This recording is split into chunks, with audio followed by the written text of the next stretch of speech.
শয়তান লেগে আছে, জিন শয়তান লেগে আছে, এমনভাবে লেগে আছে আল খান্নাস, আত্মগোপন করে দেখতেই পাই না। কিন্তু শিরা উপশিরায় রক্তের সাথে ইন্না শাইতানা ইয়াজরি মিন ইবনে আদম মাজরাদ দাম, রক্তের সাথে চলাফেরা করছে, রক্তের সাথে চলাফেরা করছে। আপনি বুঝতেই পারছেন না যে আমাকে এখন কিন্তু পাপের দিকে নিয়ে চলে যাচ্ছে। সুতরাং ভুল করার পরেও ভালো মানুষ হওয়ার উপায় কি? কে বলতে পারে? ভুল করার পরে ভালো মানুষ হওয়ার উপায় কি? তওবা করা। মাশাআল্লাহ, হইল তওবা করলেন, আমলনামাকে মুছে ক্লিন করে দেওয়া হইল। তো যে লেখা হয়েছিল লেখাটা থাকলো না, তাহলে যার গুনাহ লেখা হয়নি আর আপনার লেখা হয়েছিল, লেখার পরে মিটিয়ে দেওয়া হয়েছে, মুছে দেওয়া হয়েছে, সমান হয়ে গেলেন। সেই জন্য ভালো বলা হয়েছে। কিন্তু ইচ্ছা করে গুনাহ করবেন না, যে ইচ্ছা করে গুনাহ করব আর তওবা করব, গুনাহ করব আর তওবা করব, এটা মনে একটা শয়তানি। তাহলে শয়তান তাহলে মনে বাসা বেঁধেছে। এটা একজন মুমিন কখনো করে না, কিন্তু অনিচ্ছাকৃত গুনাহ হয়ে যায়। অনেক সময় আপনি পাপে জড়াতে চান না, কারোর সাথে ঝগড়ায় জড়াতে চান না, কারোর সাথে ঝামেলা করতে চান না, কিন্তু এমন হয়ে গেল যে একটা ঝামেলা হয়েই গেল। তো অনেক সময় ইচ্ছার বিরুদ্ধে হয়ে যায়। মানুষ যেমন ঠিক ওই রকমই, মানুষ যেমন রাস্তায় চলাফেরা করে, কোনো মানুষ দুনিয়ায় পাবেন না যে ইচ্ছে করে আছাড় খেয়ে পড়বে, যে আমি জীবনে তো আছাড় খেয়ে পড়িনি, তো আজকে ইচ্ছা করে আছাড় খাবো। আছে নাকি কেউ? আছে? দুনিয়াতে খুঁজে পাবেন না। পাগল করতে পারে, কারণ পাগলের সেন্স নেই। সেজন্য পাগল ছাড়া সুস্থ মস্তিষ্ক লোক দুনিয়ার কাজে চলাফেরা করতে গিয়ে, উঠতে বসতে গিয়ে বলছে জীবনেও এতদিন যে বসবাস করি পাকা বাড়িতে, সিঁড়িতে কোনোদিন আছাড় খেয়ে পড়লাম না, একটা আছাড় খাবো। দুনিয়াতে খুঁজে পাবেন? গোনা করা হচ্ছে আছাড় খাওয়ার মতো। যেমন ইচ্ছা করে দুনিয়ার ক্ষেত্রে কোথাও আপনি হোঁচট খাবেন না, আছাড় খাবেন না, পড়বেন না, ঠিক তেমনি ইচ্ছা করে গুনাহ করবেন না। যদি আপনার সত্যি ইনসানিয়াত, মানবতা থাকে। আজকালকার দুনিয়াদারদের কাছে মানবতা আলাদা, মানুষের সাথে একটু ভালো ভালো কথা বললে মানবতা। না না, মানবতা হচ্ছে আসল রবকে চেনা। মানুষ কোথা থেকে এলো, কে নিয়ে এলো, আপনার কে সৃষ্টি করেছেন? এমনি তো আসছেন। হ্যাঁ, আপনি আপনার মায়ের গর্ভে এসেছেন, আর একজন মা নিঃসন্তান। কেন? কারো ক্ষমতা আছে আসার দুনিয়াতে? না নিয়ে আসার ক্ষমতা আপনার বাপ মায়ের ক্ষমতা ছিল? না আপনার ক্ষমতা ছিল আসার? তো যেই আল্লাহ পাঠিয়েছেন সৃষ্টি করে, সেই আল্লাহর হক আমার ওপর সবচেয়ে বড় হক। বাপ মা যেটুকু করেছে, এই হক সারা জীবনে আদায় করতে পারছেন না। হ্যাঁ, অথচ বাপ মা সৃষ্টি করতে পারে। যদি আল্লাহ সৃষ্টি না করতেন, গর্ভধারণ করেছেন মা, আর বাপ আপনার পরিচর্যা করেছেন, প্রতিপালন করেছেন, আপনাকে সার্বিক যত্নের সাথে মানুষের মতো মানুষ করার চেষ্টা করেছেন, যাতে ভালো মানুষ হতে পারেন, সুস্থ হয়ে বড় হইতে পারেন।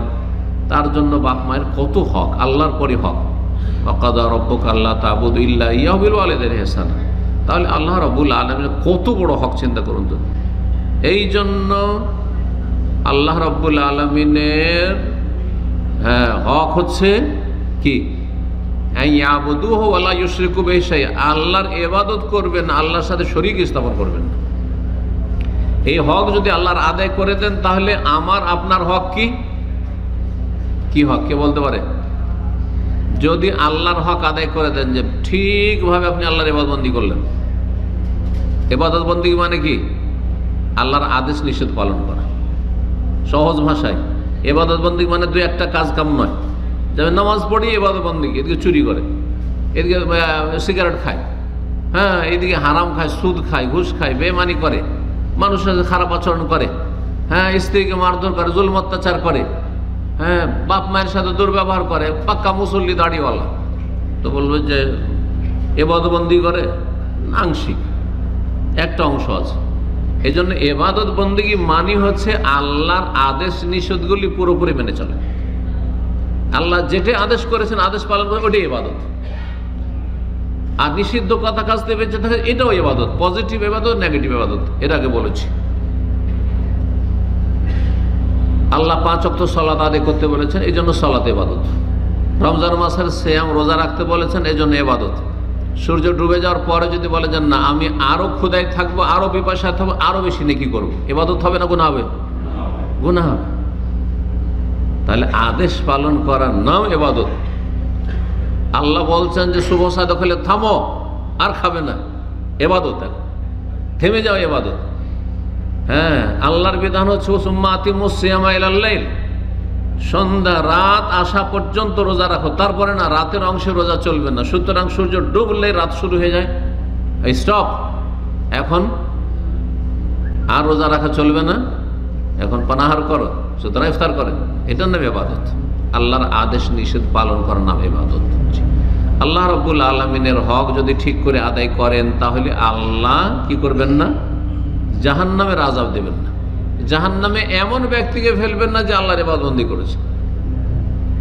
এটা আপনার হক আল্লাহর ওপর, যেমন আল্লাহর হক আপনার ওপর আমার ওপর, তেমন আমার হক আল্লাহর ওপর। আল্লাহ ইউআযযিবু মান লা ইউশরিক বিহি শাই, আল্লাহর সাথে যদি শরীক স্থাপন না করেন, আল্লাহর ইবাদতবন্দি করেন আর শিরক করলেন না, শিরক থেকে বেঁচে থাকলেন আর তাওহীদ ভিত্তিক ইবাদতবন্দি করলেন, তাহলে আল্লাহ জাহান্নামের আযাব দেবেন না। খুব সহজ জাহান্নাম থেকে বাঁচা, চেষ্টা করলে জাহান্নাম থেকে বাঁচা খুব সহজ। আদেশ নিষেধগুলি পালন করতে হবে। যেখানে পা ফেলতে বলেছেন পা ফেলবেন, যেখানে আল্লাহ রাব্বুল বলছেন না থামো, পা ফেলা যাবে না, এখানে পা উঠাবেন না সেখান থেকে। এর নাম ইবাদত, এর নাম হচ্ছে আল্লাহর গোলাম।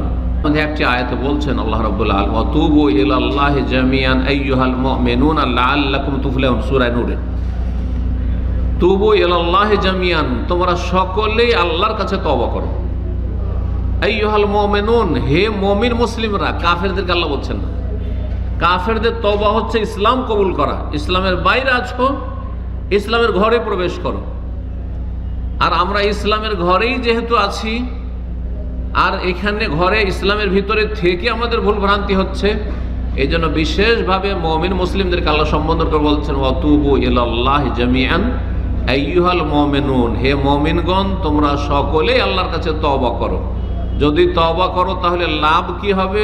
লাভটা আল্লাহ বলে দিচ্ছেন, লাআল্লাকুম তুফলিহুন, তাহলে তোমরা সফলতা লাভ করবে, তাহলে তোমরা সাকসেস হবে, কামিয়াব হবে।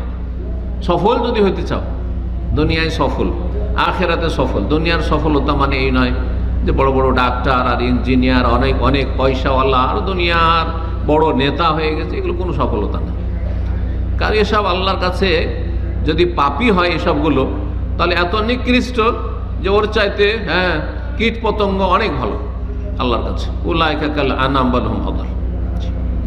আর তারপরে মাত্র কয়েকদিনের আমোদ ফুর্তি, আর তারপরে জাহান্নাম নিশ্চিত। তো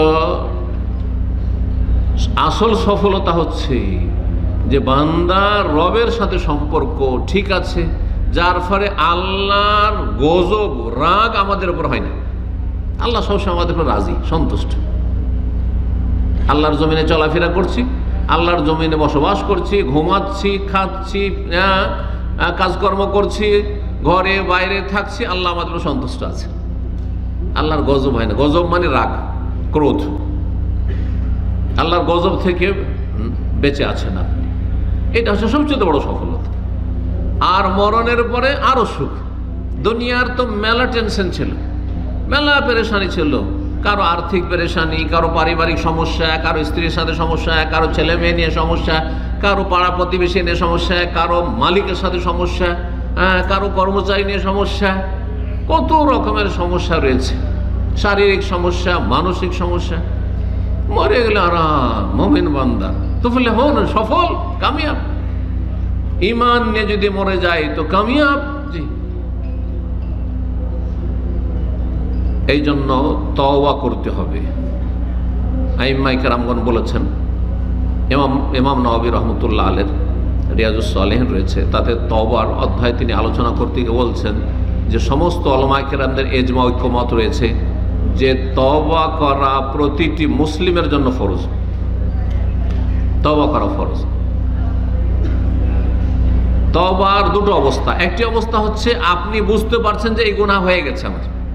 ধরেন আপনি একটা হারাম কাজ করেছেন, কাবিরা করেছেন, তাহলে তওবা করার সাথে সাথে ফরজ, আলাল ফর, সাথে সাথে ফরজ, কারণ সাথে সাথে ফিরে আসতে হবে। দুনিয়ার একটি উদাহরণ দিই, তাহলে বুঝতে পারবেন। আমি যাব মক্কা, কিন্তু রাস্তা ভালো করে চিনি না, আর মক্কা না গিয়ে আমি বাহরাইনের রাস্তা ধরে নিয়েছি, এদিকে না গিয়ে ধরে নিয়েছি ওইদিকে রাস্তা দিয়ে বাহরাইনের রাস্তা ধরে নিয়েছি।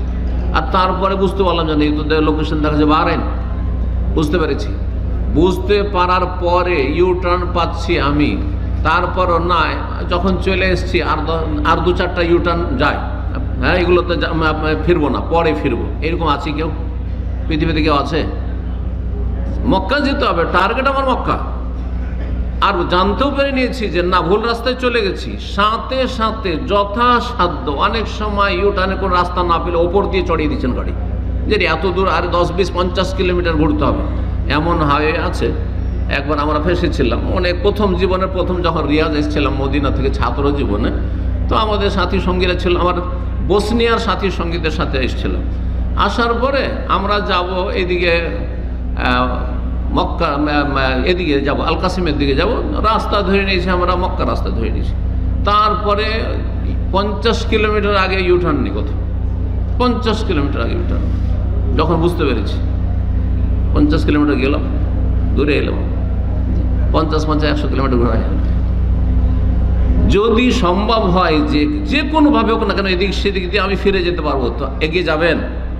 কখনো যাবেন না।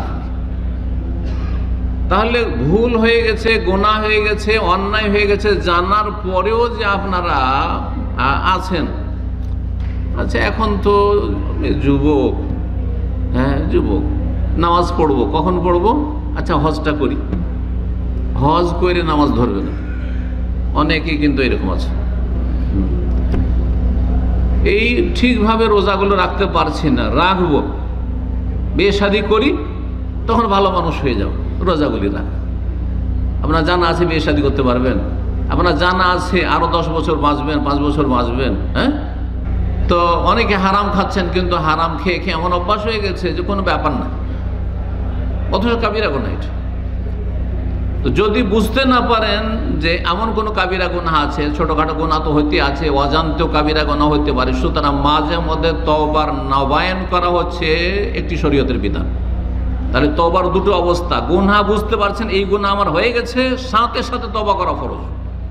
আর একটি যে না, আমি গুনাহ বুঝতে পারি না, তবে মানুষ হিসেবে ভুল ভ্রান্তি হইতে পারে, সুতরাং দৈনিক বেশি বেশি তওবা পাঠ করা, অন্তর থেকে তওবা করা এবং জবানে মুখে উচ্চারণ করা, এটি হচ্ছে নবী সাল্লাল্লাহু আলাইহি সাল্লামের আদর্শ।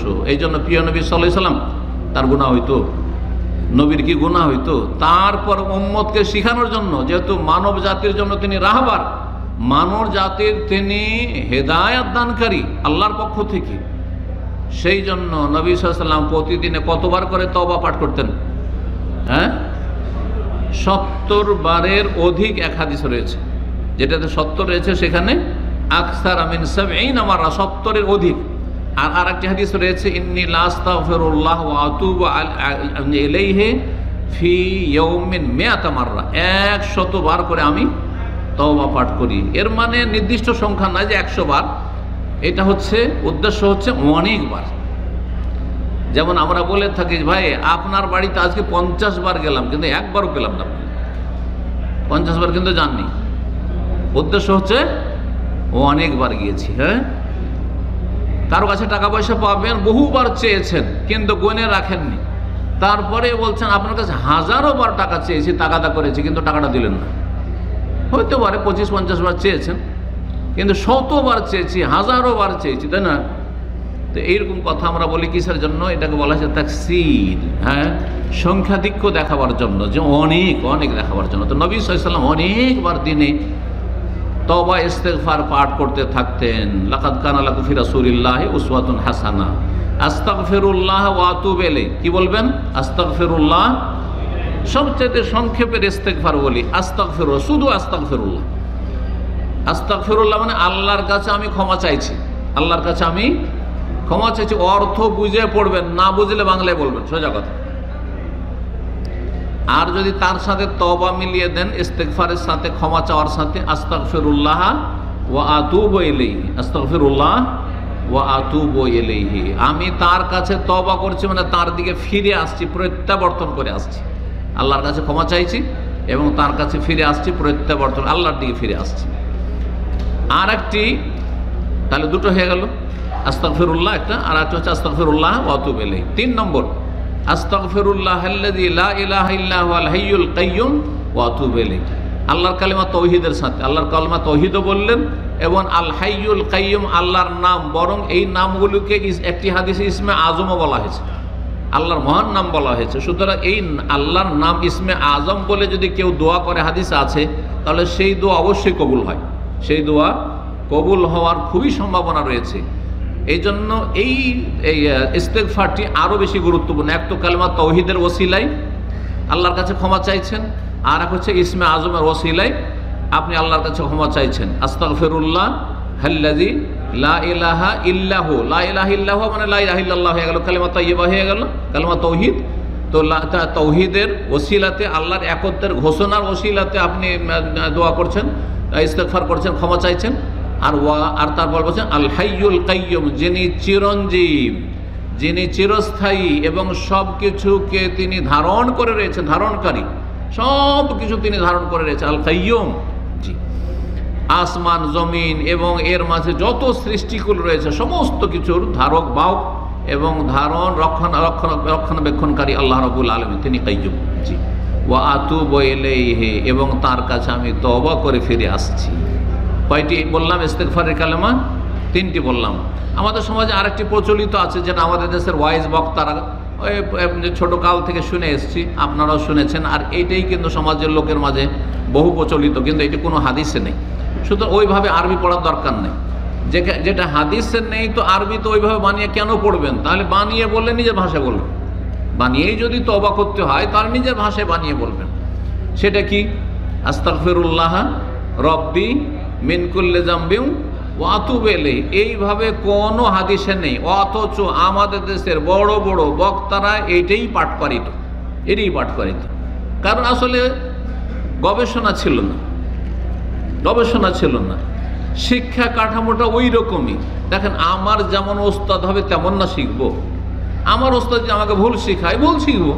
তো ওইভাবে আমরা ছোটোকালে অনেক ভুল শিখেছি। আলহামদুলিল্লাহ, আল্লাহ আমাদেরকে সংশোধন করার সুযোগ দিয়েছেন, না হলে আমরাও ওই সব মাদ্রাসায় পড়েছি, এমন পড়া পড়েছি যেখানে অনেক ভুলও পড়েছি, আমরাও নিজেরা সংশোধন করি। সুতরাং আপনাদেরকে সংশোধন করতে হবে।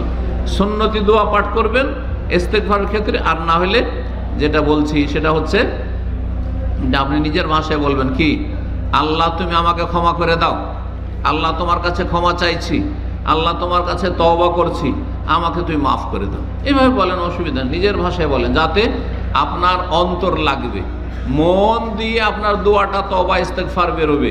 এতে হবে কি, আপনার জীবনে একটা বিপ্লব আসবে, ইনকিলাব আসবে, পরিবর্তন আসবে। পরিবর্তন যদি না আসে, শুধু মুখে পড়ছেন, লাভ হবে না। কিন্তু বলার সাথে, বলার উদ্দেশ্য হচ্ছে বারবার মানুষ একটা কথা যখন বলে বুঝে, তখন ওর অঙ্গ প্রত্যঙ্গে পরিবর্তন আসে। এই পরিবর্তন আসতে হবে, অবশ্যই পরিবর্তন আসতে হবে। আপনি শুধু আস্তাগফিরুল্লাহ ওয়া আতুবু ইলাইহি বলছেন আর মানুষের সাথে মারামারি করছেন, মানুষের সাথে ঝগড়া করছেন। আস্তাগফিরুল্লাহ আস্তাগফিরুল্লাহ বলছেন আর অন্যায় কাজ করছেন, অন্যায় দেখছেন আপনি, তাহলে তো আপনার তওবা হলো না। আল্লাহ বোঝার তৌফিক দান করুন। তওবার শর্ত কেউ বলতে পারে? তওবার কয়টি শর্ত? হ্যাঁ, কেউ আছে বলার মতো? তওবার শর্ত কয়টি? যদি কেউ বলার মতো থাকে তো হাত উঠাবে। কয়টি? হ্যাঁ, জোরে বলেন, কয়টি শর্ত? কয়টি শর্ত বলছি? না, হবে না কাজ আপনাদের দ্বারা। তওবার শর্ত শুনেন। তওবার শর্ত, মানুষের গুনাহ হচ্ছে 2 রকম। এক হচ্ছে শুধু আল্লাহর হকের ক্ষেত্রে, আর এক হচ্ছে বান্দার হকের ক্ষেত্রে। যদি আল্লাহর হক হয় তাহলে তওবার শর্ত হচ্ছে 3টি। তওবার শর্ত হচ্ছে 3টি, কেউ কেউ 4টি বলেছেন। যেটা 4 নম্বর বলেছেন সেটাও বলে দিচ্ছি, অবশ্য সেটা এতে শামিল, কিন্তু সেটাকে অনেকেই গণনা করায়নি, এই জন্য 3টি বলেছে। তওবার শর্ত 3টি, এটা হচ্ছে প্রসিদ্ধ কথা, যত কম থাকবে সংখ্যা তত বেশি মনে থাকবে, সেই জন্য কম করে বলি। এক হচ্ছে গুনাহ বন্ধ করা, স্টপ, গুনাহ থামিয়ে দেন। যে গুনাহ করছেন গুনাহ থামিয়ে দেন। রোজা রাখছিলেন না, তাহলে কালকে থেকে আর রোজা ছাড়বেন না। এই যে শুরু করলেন, আর ফরজ রোজা ছাড়বো না, ফরজ রোজা ছাড়বো না। গোনা বন্ধ করে দাও, গোনা বন্ধ করে। নামাজ পড়ছিলেন না 5 ওয়াক্ত 4 ওয়াক্ত, ফজর পড়তেন না, সাহরি খেয়ে ঘুমিয়ে যেতেন, আজকে থেকে না, আজকে থেকে যে শুরু করলাম ফজর, জীবন আর ছাড়বো না। তাহলে গোনা স্টপ, বন্ধ করা। কেউ ব্লু ফিল্ম দেখতো, তাহলে কি করবেন? একদম বন্ধ এখন থেকে। সিগারেট খেত,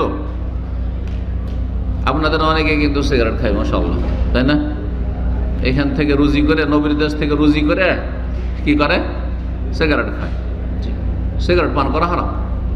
ধূমপান, তামাক জাতীয়, সেটা আপনি জ্বালিয়ে খান, আর জর্দার আকারে খান, আর গুলের আকারে খান, বা গুল ব্যবহার করেন, দাঁত সাফ করেন, সবগুলি হারাম। তামাকের প্রোডাক্ট সবগুলি হারাম, যতগুলি রয়েছে।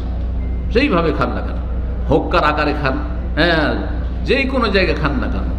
এই ধূমপান, সেটা আজকাল আপনার হচ্ছে একটা হচ্ছে ইলেকট্রিক, হ্যাঁ, গাড়িতে বসে বসে যে ধোঁয়া ছাড়ছে কিছু লোকেরা, দেখছেন না?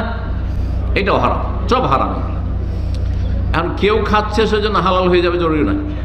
কথা বুঝতে পারছেন না? আমিও দলিল না, আমিও দলিল না। আমার কথা যেগুলো আল্লাহ রসুল বলছে ওইটি দলিল, বাকি আমার আমলে যদি ভুল থাকে, ভুল ভুল। জি, তো হারাম। এখন আপনার ধূমপান করা, সিগারেট খাওয়া অভ্যাস ছিল, তাহলে সিগারেট থেকে তওবা করবেন কিভাবে?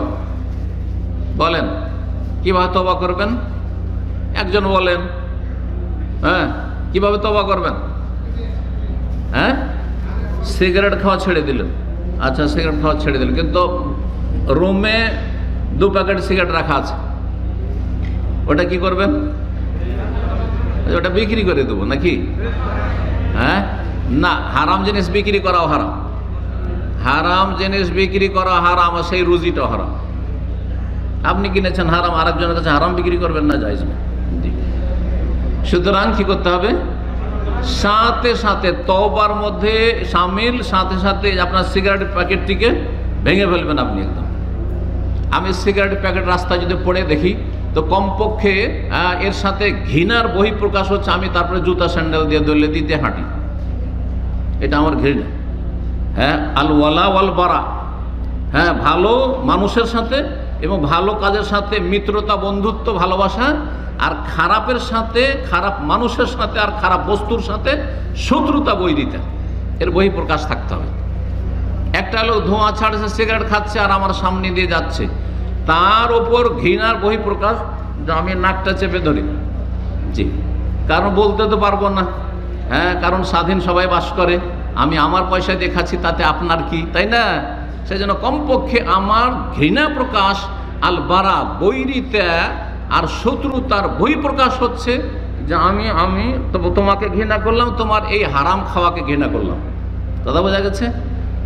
আর একটি কথা, আপনার বন্ধু মহাল সিগারেট খায়, আর সেখানে আপনাকে মিটিং করতে ডেকেছে, অথবা গল্প গুজব করছেন, আর সিগারেট ধরাইল, তাহলে আপনার করণীয় কি? অসুবিধা নাই, আমি খাবো না, ও খাচ্ছে, খাক নাকি? ওখানে বসে থাকবেন?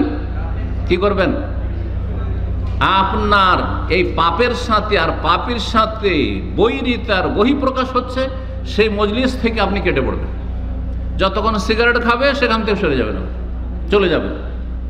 উঠে গেলে কেন? বলছে তুমি যেহেতু পাপ করছো, পাপের মজলিসে বসে থাকা হারাম।